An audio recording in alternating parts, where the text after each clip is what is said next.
අර භාග්‍යවතුන් වහන්සේ දේශනා කරනව නේද? ඒවා හරි සරලයි. හෙට ඉඳන් පටන් ගන්න ඕන. හොඳේ. වාචාය සංවරෝ සාදු.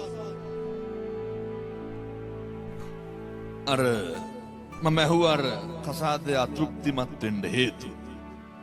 එතකොට කිව්වා පොඩි හාමුදුරුවනේ බැඳලා ඇවිල්ලා කියපු පළවෙනි අර පරුස වචනේ කුණු හරපෙන්ම කලකිරුණා කිව්වා. ඒක පළුදුනහම හදන්න බෑ. කවුද මේ උගන්වන්නේ මිනිස්සුන්ට වචනේ සංවරකම තියෙන්න ඕන කියලා? බුදුවරු. වචනේ හික්මෙන් කතා කරන වචනයක් ගානේ අපිට වග කියන්න වෙනවා. කරන හැම දෙයක් ගානේ විඳවන්න වෙනවා. කවුද එහෙම කියන්නේ? භාසතිවා කරෝතිවා එක්කෝ සුඛමං වේති නැත්තම් දුක්ඛමං වේති. ඒක ඡායාවන පායිනේ නැත්තම් මේ චක්ඛංව වහතෝ බද. මනස මුල් වෙලා කරන දේවල් කියන දේවල් වලට මේ සංසාරේ නිත්‍ය වශයෙන්ම දුක් විඳින්න වෙනවා. ඒකට තමයි අපේ හාමුදුරුවෝ දේශනා කරේ අර කම්මං දල්හං කිංති කරෝමි. කර්මය දැඩි වුණාම මොකක් නම් කරන්නද? කියන අර නයි කාලා බේරෙනවා, දල කඩි කාලා මැරෙනවා. ඒවා විවිධ විදිහට මහා විස්මිත විදිහට සිද්ධ වෙන්න පුළුවන්. කියන හැම වචනයකටම සංසාරේ එක්ක හොඳ නම් එලෙසත් නරක නම් එලෙසත් ගෙවන්න වෙනවා. මතක තියාගන්න. කර්මෙ පුච්චන්න බෑ. ගෙවන්න ඕන පින්නතුනේ. ඒක ගෙවන්න ඕන. කොච්චර කේදවාචකද කියනවා නම් මට වෙලාවක් නෑ මම මේකත් කියනවා. ඔය බහුගිය දවස්වල වර ගම්පොළ ව්‍යාපාරික වගේ මම හම්බෙන්න. ආපදාව හොඳටම සිද්ධ වුණානේ. එක මහත්තයෙක් කියනවා හාමුදුරුවනේ ගෙදරකට යනකොට බොහොම යමක් කමක් තියෙන මිනිස් අර ගන්න පුළුවන් ටික පෙට්ටියකට දාගෙන ඒ ගෙදර ගැලවෙයි කියලා බයට යාළුවෙකුගේ ගෙදරට ගිහිල්ලා මේ වගේ 100,000 ගණන් ආරංචි වෙනවා. යනකොට අර ගෙදර තියෙන මෙයාට මොනවාද කරන්ට් එකෙන් පාත් කරව සැන්ක්‍රියව අරනව ඉලෙක්ට්‍රික් ඒවා යට තට්ටුවේ කට්ටිය හිටියා. යාළුවාගේ ගෙදර ගියේ. පින්නතුනේ මහා රෑ වෙනකොට මටත් ඔය කියන දවසේ පාන්දර 12 මාට විතර කෝල් ආවා. ගම්පොළ පන්සලේ මම මගේ හදවතින් මම ප්‍රාර්ථනා කරනවා මේ වගේ දුකක් නම් සංසාරේ කවදාවත් මිනිස්සු විලාප විතරයි ඇහෙන්නේ. විලාප විතරයි. බේර ගන්න මගේ කනට හිච්ච බේර ගන්න කියන එක විතරයි. ඒකට ජාතියක්, ඒකට ආගම, සල්ලි තිබ්බ නැත ඕවන්නේ. අර උදවිය යට තට්ටුවේ ඉන්නකොට යට තට්ටුවට වතුර දැම්මා.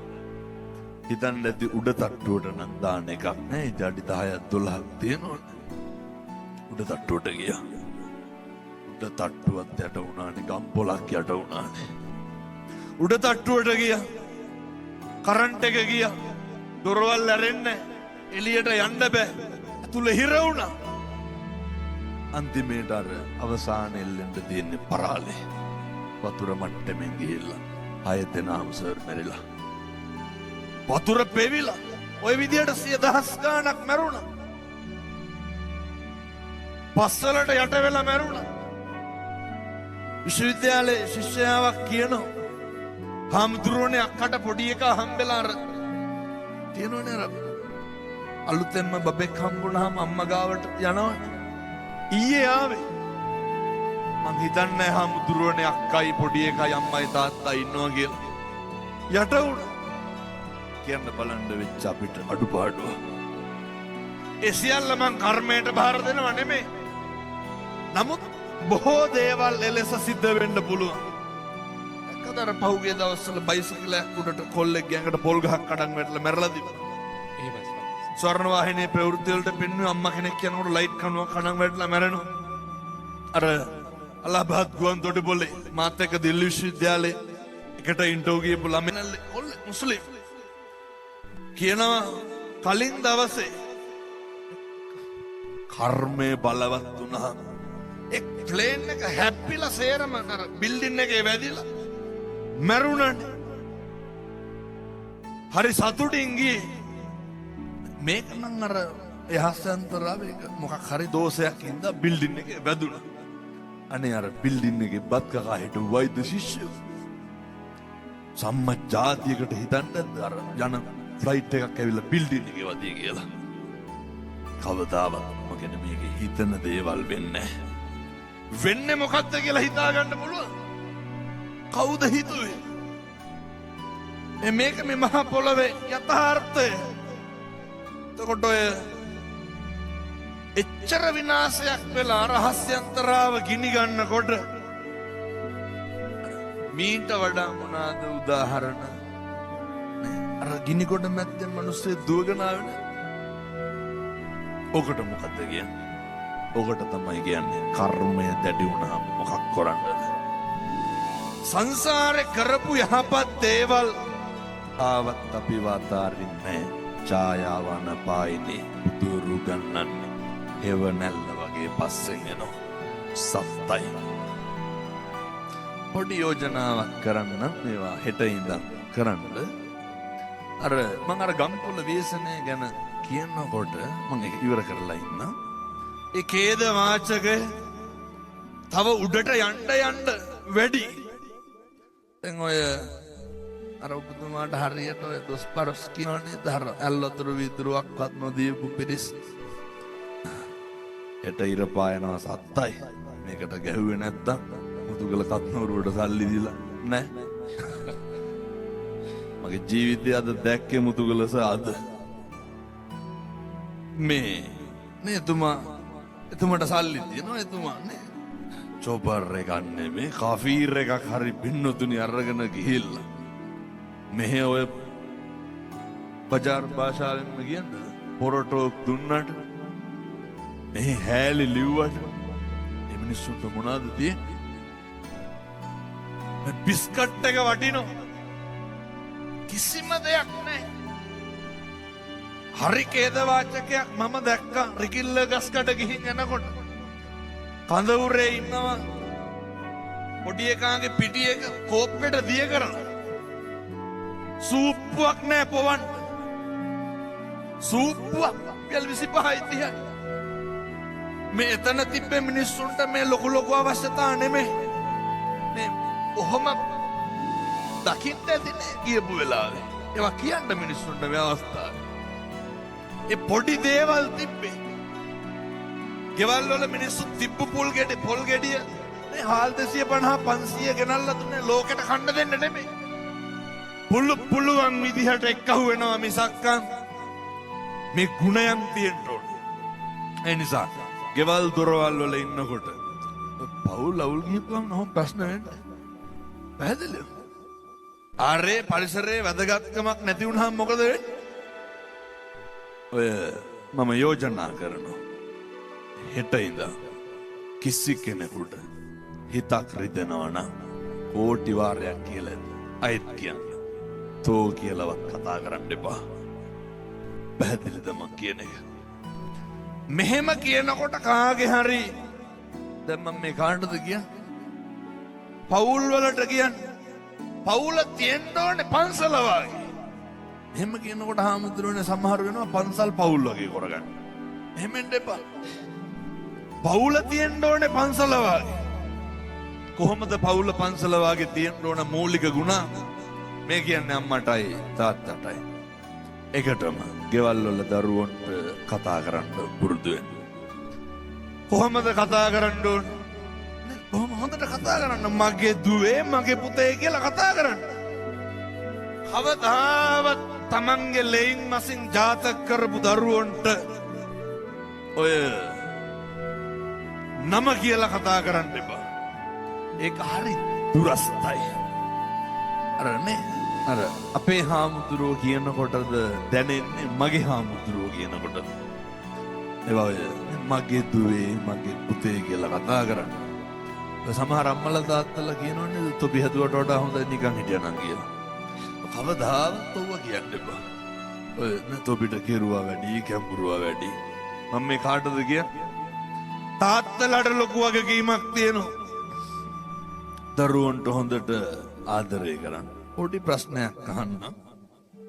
මේ වෙලා නැහැ. කර්මය දැඩි වුණාම මොකක් කරන්නද? කවද්දන්තිමේට මම මේ අහන්නේ තාත්තලාගෙන්. අයත් කියනවා මේ අහන්නේ තාත්තලාගෙන්. දැන් තාත්තලා හදවතට තට්ටුවක් දාන්න ඕන හැමම කවද්දන්තිමට ගෙදර තමන්ගේ දරුවා දුව පුතා කවද්ද මගේ දුවේ මගේ පුතේ කියලා වැළඳගත්තේ? කවද්ද නිකන් මතක් කරලා බලන්න. ඔව් මෙහෙම කියනකොට සමහර විට කෝලම් කියලා හොඳ. මේවා ගෙවල් වල තියෙන්න ඕනේ. දරුවන්ට තියෙන්න ඕනේ මගේ අම්මේ මගේ තාත්තේ කියලා. මෙච්චරයි. නේර ගාර වෝච නිවාතෝච බුදුරු ගන්න. පුරුදු වෙන්න. නිහතමානීකමත් එක්ක අනේකට ගරු කරන්න. කොච්චර කිව්වා.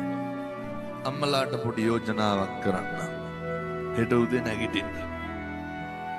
නැගිටලා පොල් සම්බෝලයක් මම ස්වාමියාගේ කරුණාව බලන්න හොඳ.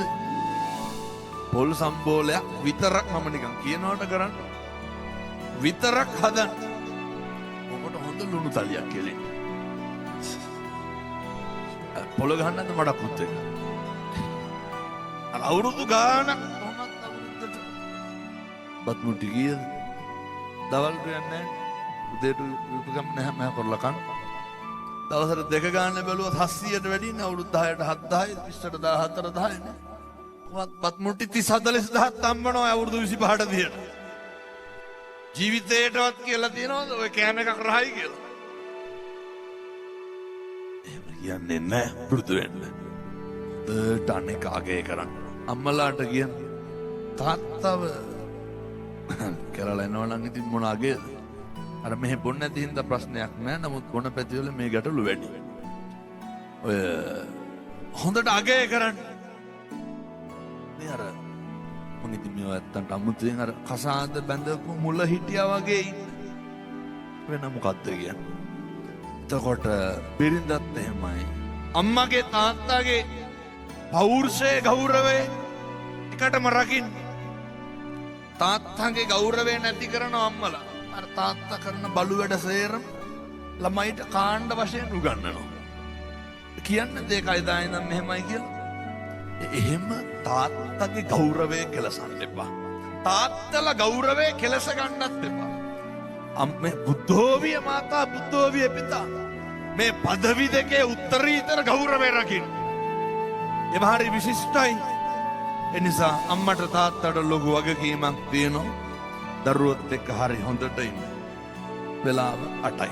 මේක කියලා නවත්තන. ඔය මේක හෙට උදේ පටන් ගන්න දිගටම කරන්න. හැමදාම කියන මෙතනක් කියනවා. පිං සිද්ධ වෙනවා දසතේ සභාපතිතුමාට.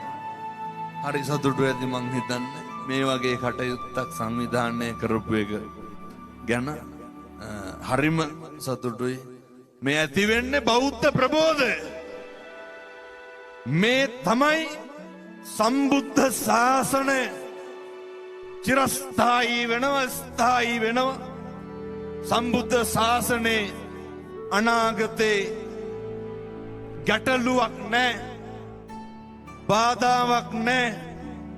ශාසනයට අනතුරක් නැහැ කියන සුබ ලකුණු පෙර නිමිති මේ හැමතැනම පහළ වෙනවා.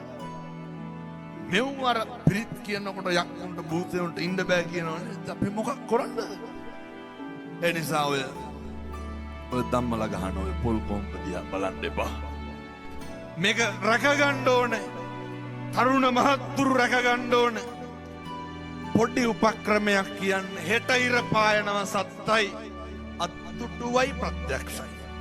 හෙට උදේ ඉඳන් පටන් ගන්න.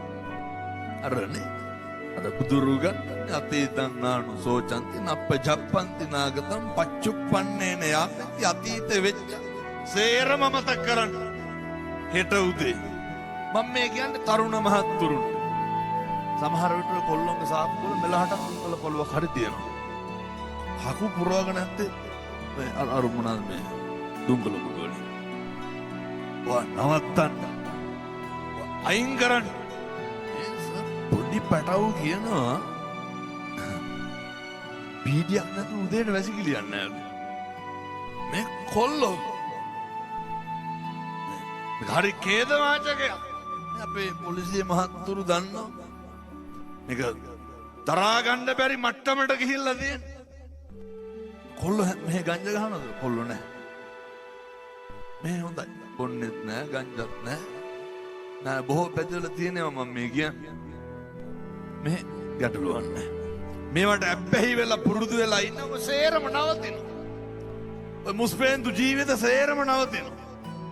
හෙට උදේ පුතේ නැගිටින්න මම මේ කියන්නේ අයත් කියනවා. තරුණ මහත්තුරුන්ට කියන්නේ උදේ මේ අසංකේය වූ කල්ප ලක්ෂ 4ක් පාරමිතා පුරලා බුදු බව ලබාගත් අපේ උත්තමයා ලෞතර බුදුරජාණන් වහන්සේ මේ ලෝකේ පුද්ගලික වශයෙන් දන් දීලා ඉහළම ආනිසංස ලබන්න පුළුවන් උත්තමයා බුදුහාමුදුරුවෝ. බුද්ධ වත කරන්න මහ දෙයක් නැහැ. හෙට උදේ නැගිටින්න ගෙවල්ල තියෙනවනේ කැබිනට් එකේ පැන්ට්‍රි කබඩ් එකේ ඇති පොඩි වීදුරු. ඔය වීදුරුවන් ඔකට මගේ බුදුහාමුදුරුවන්ට පූජා කරන්න. මම කියනවට කරන්න. පිං සිද්ධ වෙන්නේ නැද්ද? උදේ පාන්දර නැගිටලා මගේ බුදුහාමුදුරුවන්ට පැන් වීදුරුවක් පූජා කරන්න. කොච්චර වෙලාවක් යයිද ඔකට? විනාඩි 2 වරදින්නේ නැහැ. තාත්තලාට පොඩි යෝජනාවක් කරන්න. හෙට උදේ නැගිටින්න. ගෙවල් වල උයනවනේ උදේට නේ සම්බෝලයි බතුය පැහැෙන හොද්දෙන් හරි කමක් නැහැ. පොඩි පීරිසියක් ගන්න. ඔකට බත් ඇඳි භාගයක් දාලා මොනා හරි හදන ටිකක් දාලා බුදුහාමුදුරුවන්ට පූජා කරන්න. කාටද පූජා කරන්න? බුදුහාමුදුරුවන්ට. මේ ලෝකේ පුද්ගලික වශයෙන් දන් දීලා ඉහළම ආනිසංස ලබන්න පුළුවන් උත්තමයා. සංසාරේ කවදානම් ආය අපි මෙව කරගන්නද? බොහොම කාලෙකින් මිනිස්සු වෙලා උපදින්න. හෙට උදේ පටන් ගන්න තව යෝජනාවක් තියෙනවා. මේවා බැරිකමද නොකරනකමද? රුපියල් 100ක්වත් පියදංගන පින්කමක් කිව්වේ නැහැ හොඳේ. හෙට ඉඳන් පටන් ගන්න හැන්දෑවේ අම්මයි තාත්තයි දරුවයි ගෙදර එකට කහට කෝප්පයක් හරි කමක් නැහැ. ඔය බීම බෝතලයක් හරි කඩෙන් අරන් ගිහිල්ලා තියාගෙනනේ බුදුහාමුදුරුවන්ට ගිලම්පසට වක් කරලා පූජා කරන්න. එකට බුදුන් වඳින්න. ඔය මම කියපු කරුණු කාරණා 3 හෙට ඉඳන් සිද්ධ කරන්න. සියලු ප්‍රශ්න නැති වෙයි. එක තරුණයෙක් කියනවා හාමුදුරුවනේ සිගරට් එකක්වත් පොඩ්ඩ හිතෙන්නේ නැහැ. බුද්ධ වත කරනකොට එහෙමයි පින්නතුනේ හිත හරි පිරිසුදුයි. කතකම් නැති වෙන්නේ නැහැ. අසත්පුරුෂකම් නැති වෙන්නේ නැහැ. මෙලෙස ජීවත් වෙන්න කලකින් ලැබපු මිනිසත් භවයේ තුලින් සසර කෙලවර චතුරාර්ය සත්‍ය අවබෝධ කරගන්න යන මේ ගමනට ඉදම් මේ පුඤ්ඤ කම්මං ආසවක්ඛයා වහං හෝතු සබ්බ දුක්ඛා පමුජ්ජතු. සත්පුරුෂෝ විදිහට ජීවත් වෙන්න අවශ්‍ය ශක්තිය ධෛර්යය මේ අම්මලාට තාත්තලාට ලැබේවා. දසද මාධ්‍ය ජාලයේ ගරු සභාපතිතුමාට මේ කරන සත්කාරය මේ කරන ව්‍යායාමයේ සම්බුද්ධ ශාසනයේ චිරස්ථිතිය වෙනුවෙන් තවදුරටත් සිද්ධ කරන්න ශක්තිය ධෛර්යය ලැබේවා. ගෞරවනීය අපේ පන්සලේ නායක හාමුදුරුවෝ ගැන අන්තිමට කියනවා මේ තමයි උන්වහන්සේ සතුටු වෙන දවස. අවුරුදු ගාණක් මේ පන්සල් වල ඉඳගෙන දායක සභා කරලා දහම් පාසල් කරලා දුක් විඳලා පොඩි උන්ට අකුරු කියවලා සමදාන කරලා පින්කම් කරලා බෝධි පූජා කරලා මේ හැම එකක්ම කරලා මෙච්චර මිනිස්සු තොගයක් අල්ලගෙන හිටියේ කවුද? අපත යන්න දෙන්නේ නැතුව රැකගත්තේ කවුද? පන්සලේ අපේ හාමුදුරු. මම හිතනවා ලොකු හාමුදුරුවොත් සතුටු වෙන එකම සහ හොඳම දවස අද සියලු දෙනාට සත්පුරුෂෝ විදිහට ජීවත් වෙන්න අවශ්‍ය ශක්තිය ධෛර්යය ලැබේවා. සාදු සාදු සාදු.